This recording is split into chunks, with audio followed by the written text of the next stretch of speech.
Onias, filho de Onias, sumo sacerdote, constrói no Egito um templo semelhante ao de Jerusalém. Contestação entre os judeus e os samaritanos ante Ptolomeu Filometor, rei do Egito, com relação aos templos de Jerusalém e de Gerizim. Os samaritanos perdem a causa.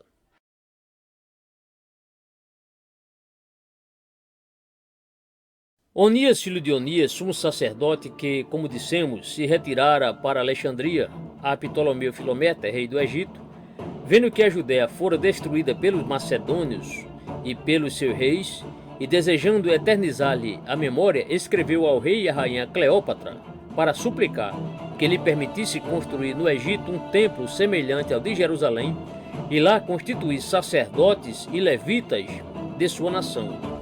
Uma profecia de Isaías que havia predito 100 anos antes que um judeu edificaria no Egito um templo em honra ao Deus Todo-Poderoso fortaleceu ainda mais o seu desígnio.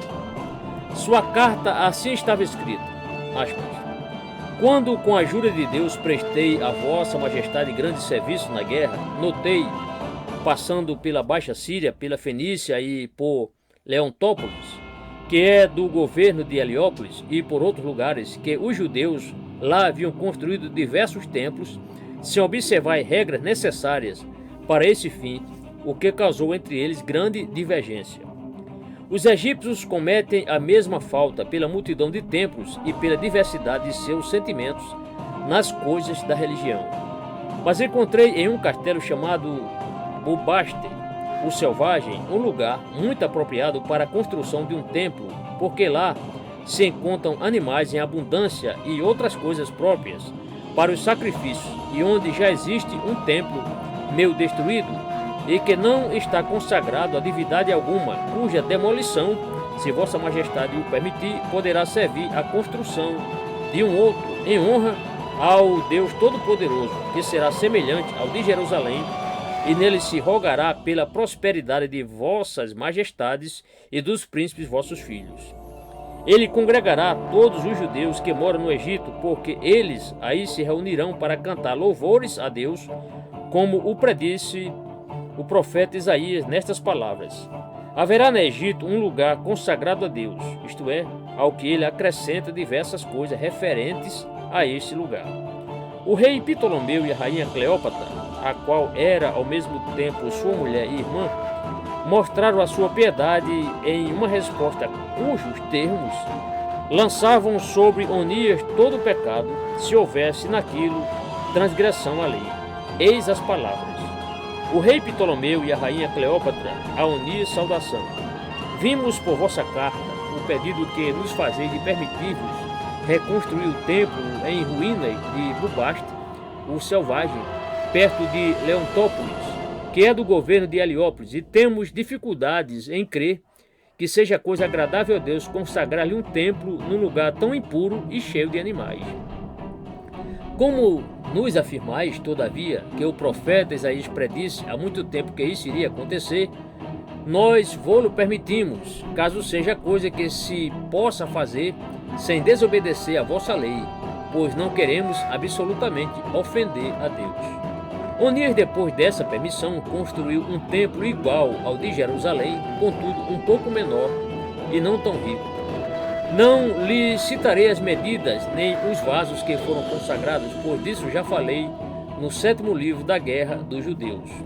Onias não teve dificuldade em encontrar entre os judeus sacerdotes e levitas com os mesmos sentimentos para servirem naquele templo.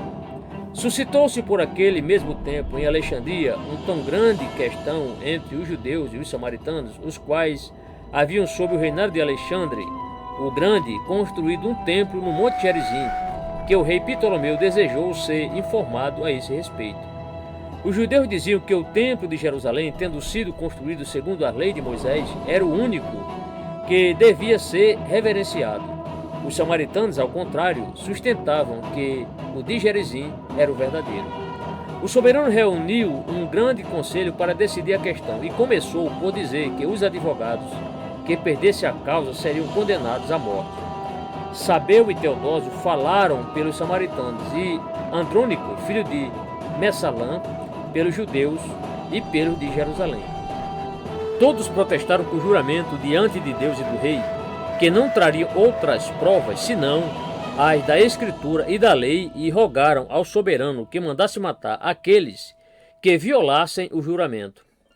Os judeus de Alexandria estavam muito aflitos por aqueles que defendiam a sua causa e não podiam ver, sem extremador, que se pusesse em dúvida o direito do mais antigo e augusto templo do mundo.